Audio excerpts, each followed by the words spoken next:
is today suffering a fate worse than death. He is in Hollywood to make a movie. Even though he has already sunk to such depths as radio, he is Uncle Goodhart, hero of an afternoon program, the magnificent Montagu feels that by merely being in Hollywood, he has deserted the theater and sold his soul to the devil. Not even the fact that the picture he's going to make is Shakespeare's Macbeth can soothe his guilty and tortured mind. It is morning in the little bungalow the Montagues have rented in Beverly Hills. Lily, his wife and one-time leading lady, and Agnes the maid are up, preparing for the great man's first day at the studio. Take it easy, take it easy. The Hollywood residence of Edwin Montague and Lily Boehm of East 61st Street, New York. Agnes the maid on this end. What do you want? Oh, Empire Studios? No, Montague ain't up yet. What? You want me to wake him up? At 7 in the morning? Are you kidding? I'm too young to die. Does he like California? He's nuts about it. He hides under the bed all day until the sun goes down, then he gets up, screams, and goes back under the bed. Huh? Okay. Who is that, Agnes? The studio. They say your husband's due for his makeup and test at 8 o'clock. They're sending a car for him. Oh, I hope he gets there this time. He's been stalling them off all week. Oh, Edwin is so miserable. He certainly is. Now, Agnes, they talked him into doing the picture, and he feels he's committing treason to the New York stage. That Ham. Agnes, remember, he's my husband. Okay, Mr. Ham. Please, we must help him through this mental crisis. Edwin's never forgiven the movies. He thinks when they came in, it was goodbye theater. And here he is making a movie. Goodbye movies. Why, Agnes, Edwin will be wonderful in the movies. Why do you think the picture companies were so anxious to sign him? Because their backs are to the wall. That big loud mouth of his. The only voice left in the country that can be heard in the movie theaters above the crackling of the popcorn. Oh, now, Agnes, think. What can we do to make Edwin happy here in Hollywood?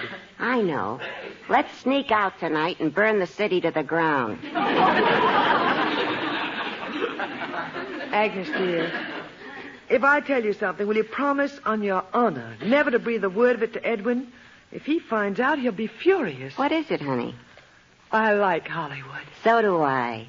That's sunshine. Every afternoon I plunk the carcass down on the patio and let it splash all over me. I tell you, if you close your eyes, it's hard to believe you're not at Coney Island. And imagine having a little garden. Everything grows so fast out here. Maybe that's what's bothering Montague. He's afraid his beard will start bearing fruit. Oh, Agnes, stop being silly. No kidding. On chilly nights, I want to put a smudge pot under it. Now, please, Agnes, don't mention his beard. Hasn't he had enough trouble out here with everybody mistaking him for Gabby Hayes? Poor Gabby. Poor Gabby. I wonder when Edwin... Oh, no. Edwin's up. Every morning, the same thing. He opens his eyes, and then he realizes he's in Hollywood. You'd better get him his breakfast. The studio car will be here for him. Oh, hurry. He's doing his morning vocal exercises already. The voice of the turtle. Good morning, Lily. Good morning, Agnes. Good morning, Gabby. Down, Agnes, down. Be good, Agnes, or I'll go out in the backyard and dig up all those bones you buried. Edwin, isn't it a lovely morning? The sun is shining, the birds are singing. My nerves are screaming. Edwin, look out of the window. It's midwinter, and the flowers are in bloom. A warm breeze is blowing. The trees are waving. Ah, yes. All nature seems to have blended into one glorious symphony and is whispering to me, "Hey, stupid, what are you doing out here? Get back to New York." Boy of the Golden West. Agnes, why don't you go down to the railroad station and meet a train head on?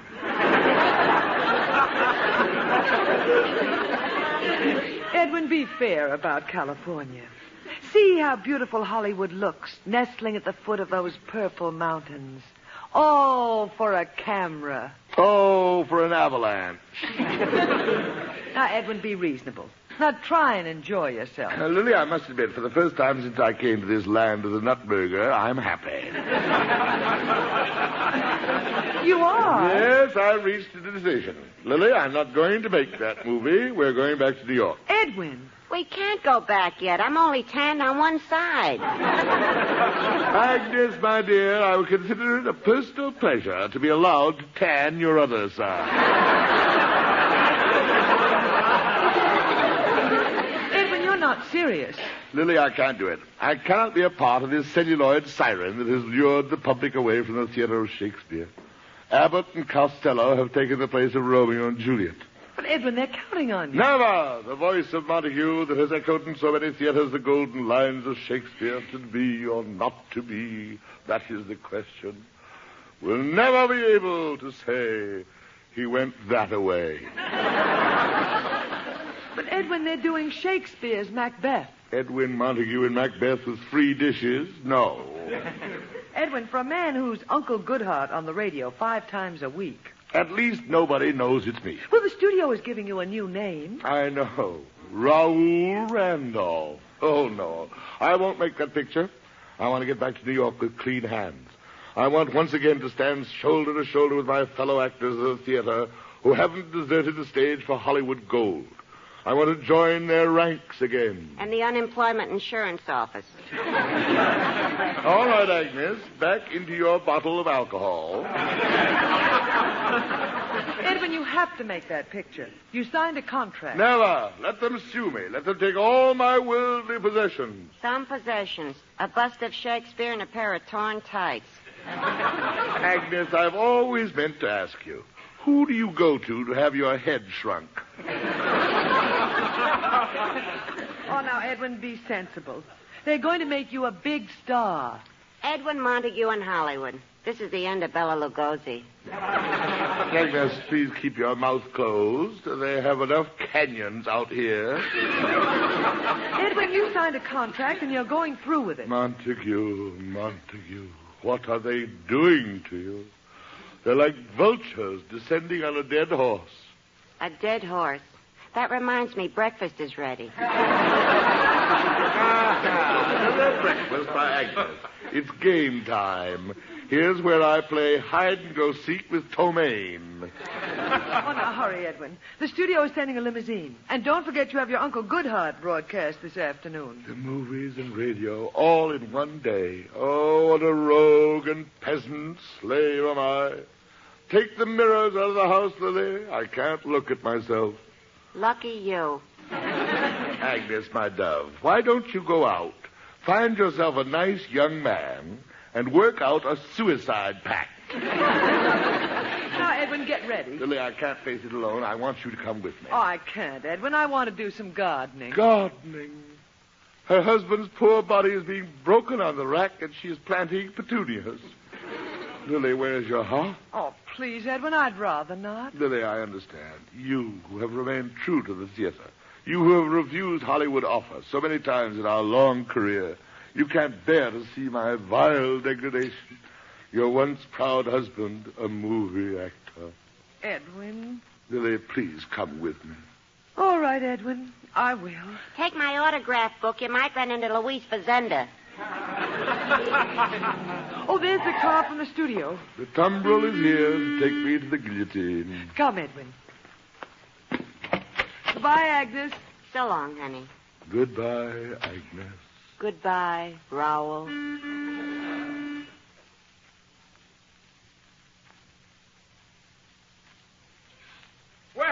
Well, Raoul Randolph, you're here. Welcome to Empire Pictures. Thank you. I'm Speed Cochran of Publicity. This is my wife. I'm glad to know you, Mrs. Randolph. Well, I'm not Mr. Stiles Fenton, Mr. Big himself. He wants me to bring you right in to see him. This way, please. Lily? You go in. I'll wait here, Edwin. Right this way. We'll barge right in.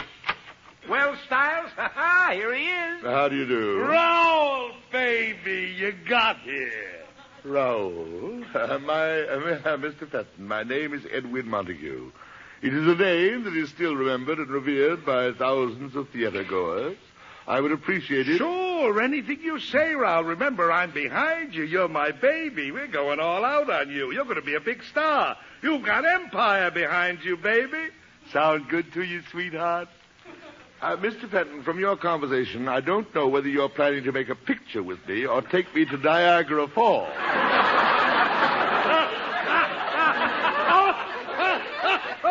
Oh, did you get that, Speed? Niagara Falls?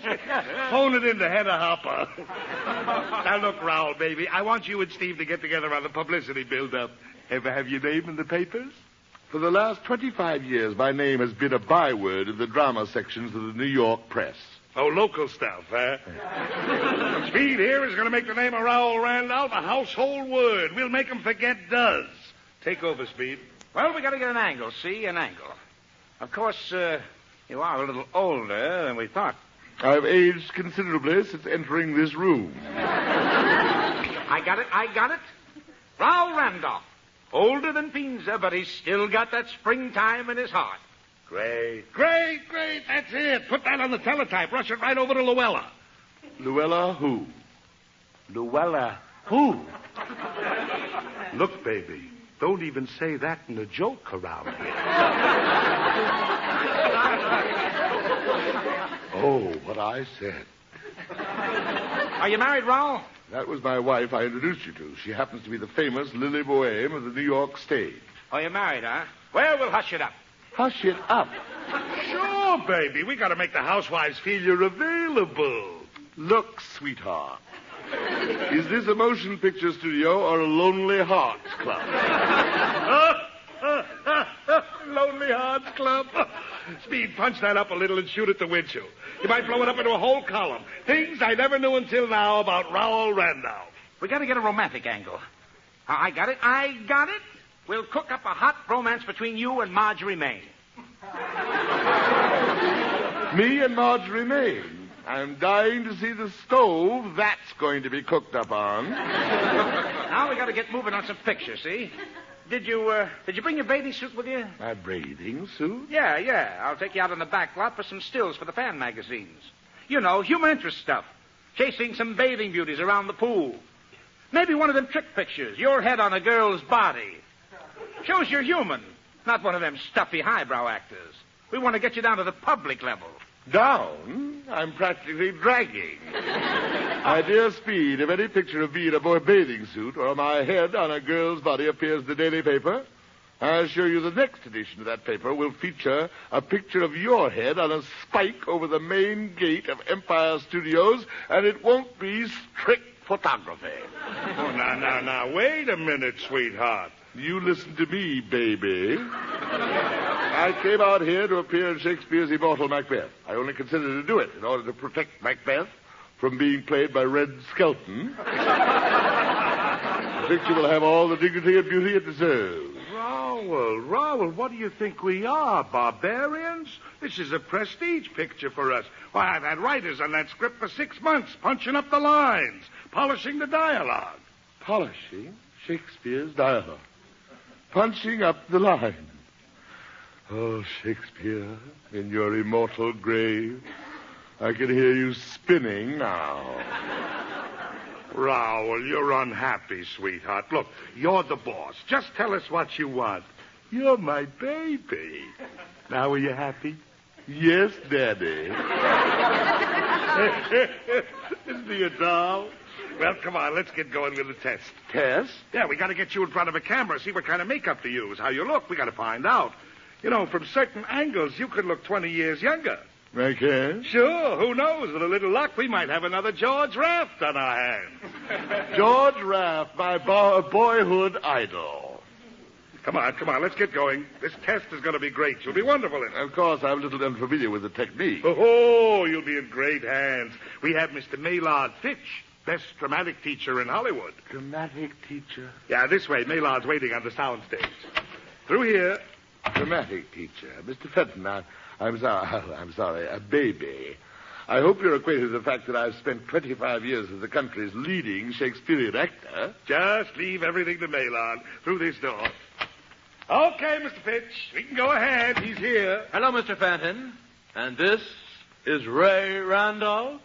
The name is Raoul. Okay, sweetheart. Get rolling on that screen test. I want to see this by this afternoon.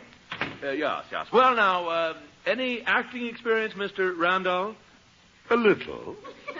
I understand the lead in your high school play, PTA minstrel shows, that sort of thing. That sort of thing. Well, I'll be frank with you, Mr. Randolph. This thing they're putting you in... Macbeth. Macbeth, of course. Yes, indeed, that's right. It's by Shakespeare.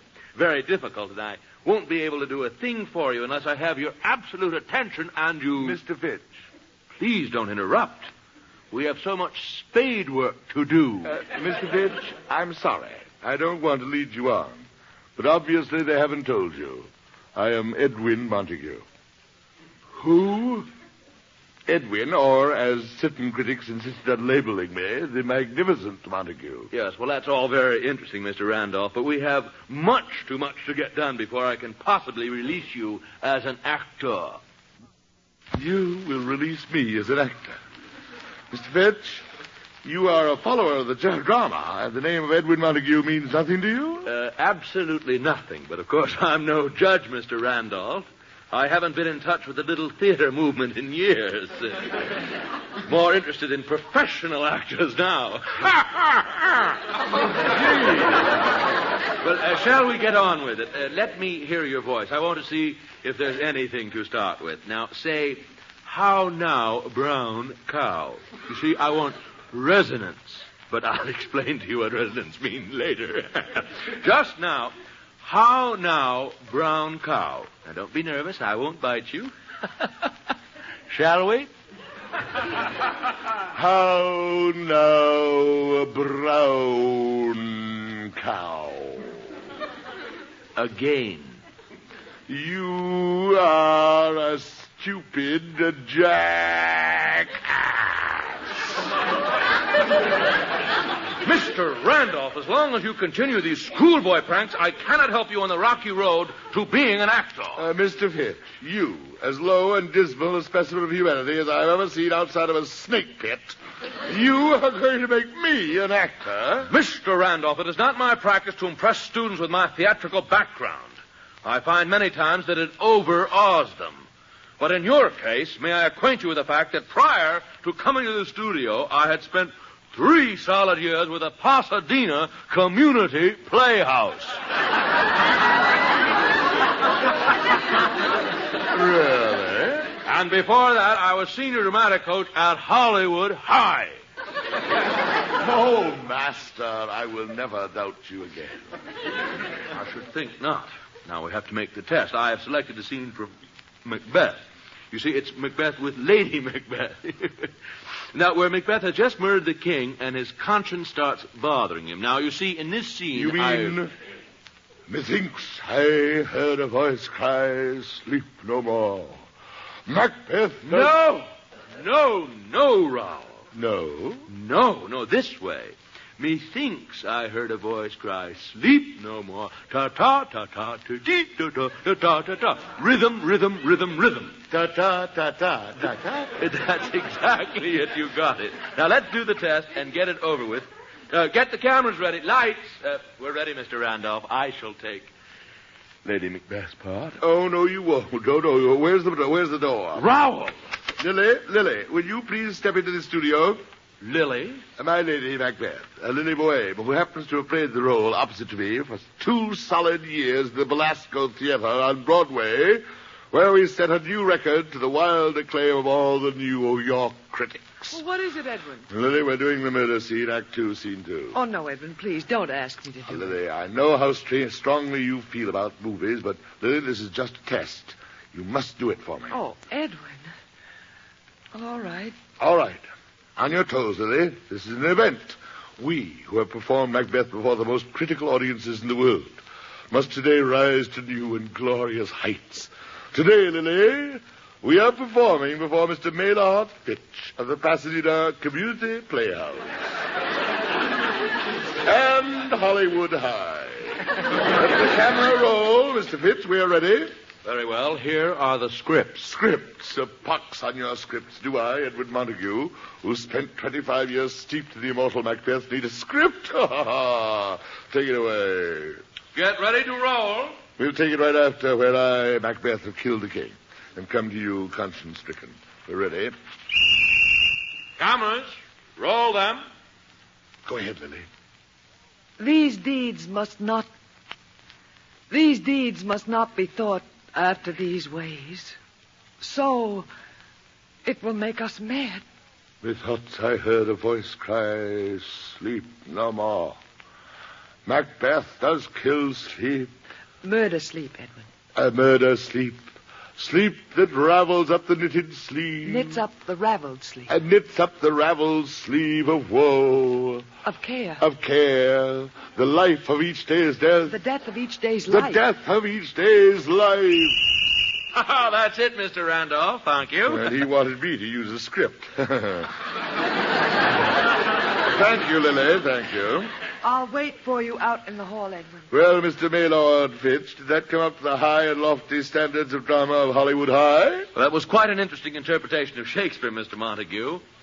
However, I personally... I know. Ta-ta, ta-ta, ta-ti, ta-ta, ta-ti. Well, Raoul, baby, did Mr. Fitch show you how we do things here? Oh, yes, he gave me an excellent idea of how you do things here. Good man, isn't he? He was with the Pasadena Community Playhouse, you know. They had to fight like tigers to get him. Who was after him? Compton Junior College? Compton Junior College. Where's Speed? I'll have to have him shoot it over to Cindy Skalski. Here, Speed, you got the song? Right here, Styles, and they're terrific. Good. Look, Raoul, sweetheart. The boys just came up with some terrific songs for the picture. Want you to run through them. What key do you sing in? Songs for the picture? Well, you can't do a musical without songs. Shakespeare's Macbeth, a musical? In Technicolor. I told you we're going all out. Get these songs. Wait till they hit the jukeboxes. Hoo-ha! What's that one, Styles? The one I like? From the battle scene. Yeah. You mean, I will not yield to kiss the ground before young Malcolm's foot. Before my body I throw my warlike shield. Leon Macbeth. That's it. Macduff, isn't that Macduff. it? Yeah, Leon Macduff. Yeah, that's it. Now, here's what you sing. Hit it, Speed. Go on. Dum-tiddy-dum-dum-dum. Baby, I like your style. Baby, I like your stuff. But if you want that love from me, lay off Macduff. Oh, That's you right between the eyes, didn't it, Raoul? not quite there. Oh, get this one. You know, the whole play, Macbeth, takes place in Scotland. So I had been led to believe. It's that thing about Birnam Wood. The immortal line. Though Birnam wood become to Dunsinane, and though a pole... Now, get this. You see, as a little Scotch number, you in kilts. Speed. Dum-tiddy-dum-dum-dum. Though Birnam would come to Dunsany with my lassie by my side, it's a brobrach moonlight. Oh, no, stop. I know, Raoul. You don't have to tell me. You want to know if we have a ballad for you. Yes, my ballad. Where's my ballad? Wait till he hears this. That's Pete, the dagger scene. You mean, is this a dagger that I see before me? The handle toward my hand? Come, let me clutch the... That's it. Now get the picture. You standing there with Lady Macbeth on the veranda in the moonlight. And then you sing your ballad. Take it, Speed. Dum-tiddy-dum-dum-dum. Is this a dagger that I see before me, or is it you? Oh, Lady Macbeth, come let me clutch you in my arms. Oh, stop. Are you gentlemen serious? Surprised, aren't you, sweetheart? Thought this was going to be just another one of those little bee pictures, huh? We're going all out for my baby. Now, for the title of the picture, we're leaving it all up to you. The title for Macbeth. Yeah, we boiled it down to two. Do you like this one? Lady Macbeth was a lady. Lady Macbeth was a lady. Yeah, personally, I like it. It has dignity. But if you've got a dirty mind, you can make your own meaning. Fine. Let me throw this one at you. Lady Macbeth has her fling. Lady Macbeth has her fling. Yeah, you know, Scotland, Highland fling. It's too subtle, I guess. It'll go over their heads. Cross that one out, Speed. You see how we do things out here? Gad. Something bothering you, baby? Oh, no, I'm fascinated. Go on. Oh, wait till we deck you out in that costume, that Texas Ranger outfit. A Texas Ranger in Scotland? Yeah, you see, in the first reel, you and Lady Macbeth, we're getting Esther Williams, you know. Yeah. Yeah. Now, the both of you come over to America, fleeing from persecution by the Tsar. Yeah. Now, you go west in a covered wagon. A couple of Indian fights, never misses in Technicolor. You hit Dodge City, and you stake out a ranch. Yeah. Then along comes Macduff. Yeah? A cattle rustler. Yeah. You and Lady Macbeth are trapped by him in the middle of the desert. And then comes the climax. Lady Macbeth swims for help. Yeah, in the desert. Well, how else are you going to get Esther Williams in a bathing suit? Get with it, sweetheart. Get with it. Well, that's what we're planning to do, baby. Speed? Yeah, that's it. Good. Now, may I acquaint you with my plan? Shoot. That, sir, is just what I'm intending to do. I shall get into my Texas Ranger outfit, pull out my trusty six-shooter, and shoot you both squarely between the eyes. At my own expense, I will order a tombstone for both of you, and will simply say, "Here lie sweetheart and baby." Now, wait, Raoul. Don't Raoul me. Macbeth in Technicolor. Songs. It'll be beautiful. Beautiful, my dear friends. My apartment in New York overlooks the East River. Every afternoon, a garbage scow passes my window. I assure you, that garbage scow will look like Cleopatra's barge compared to this picture you are planning. Randolph, this picture will make you. It has already made me sick, ill. Now, do you think by any stretch of your imagination that I, Edwin Montague, will be a part of this technically turkey you are planning to foist on the already punch-drunk movie public? But, Raoul... Oh, quiet. I refuse to be a party to this Hollywood horse opera you are going to put out as Macbeth. All right, we can change it to a prison picture. Hey, Speed, shoot that to Luella. Speed, here's another piece of Hollywood chit-chat for Luella. Raoul Randolph, alias Edwin Montague, is not going to make what picture for what studio unless it is done exactly as Shakespeare wrote it. As Shakespeare wrote it? I've never heard of such a thing. Listen to reason, sweetheart. As Shakespeare wrote it. Oh, no, we'll be the laughingstock of Hollywood. It'll lose $1 million. You have a contract. As Shakespeare said, so what? Are those your last words? Exactly. You asked for it, Raoul. Raoul Randolph, by the power vested in me by Empire Studios, you are hereby suspended. No, Stiles. No, you can't do that to a human being. I'm suspended by Empire Studios. It's a living death. You know what this means? You cannot work for another studio until we lift the suspension. You mean I can't even hand Dr. Kildare a scalpel? No. They can't even use my voice in a cartoon? No. I can't even tune Gene Autry's guitar? No. In other words, you will see to it that I can never work in Hollywood again? Exactly. Gentlemen, you have made me the happiest man in the world.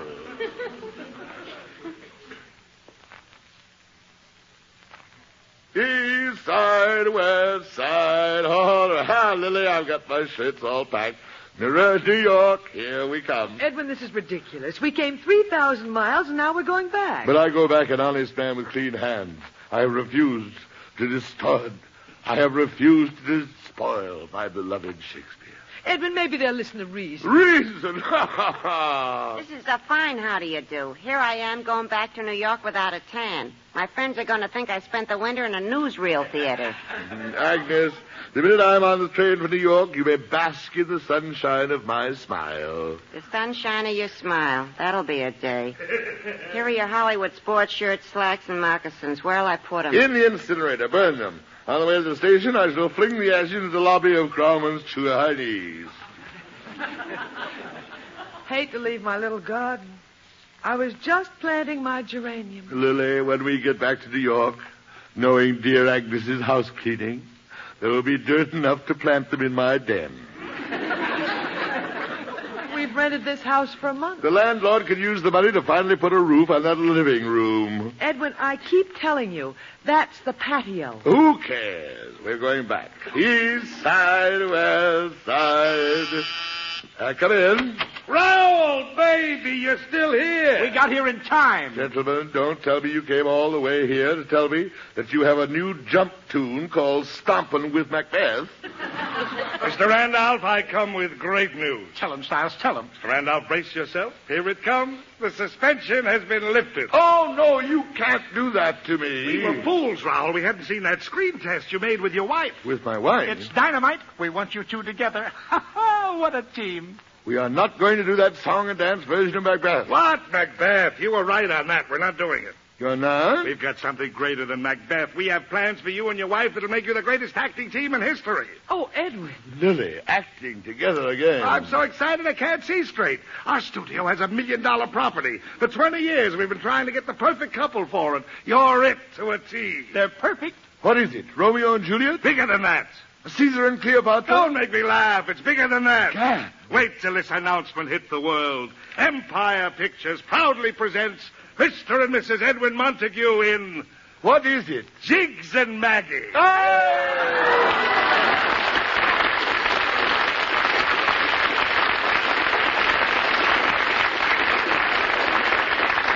Join us again next Friday night at this same time for another visit with the magnificent Montague, starring Monty Woolley. Created and directed by Nat Hiken, written by Nat Hiken and Billy Friedberg. Ann Seymour was Lily, Pert Kelton was Agnes. Included in tonight's cast were Alan Reed as Styles Fenton, Wally Mayer as Speed, and Jim Backus as Maylard Fitch. This is Eddie King saying stay tuned for Duffy's Tavern, which follows immediately. This is NBC, the national broadcasting company.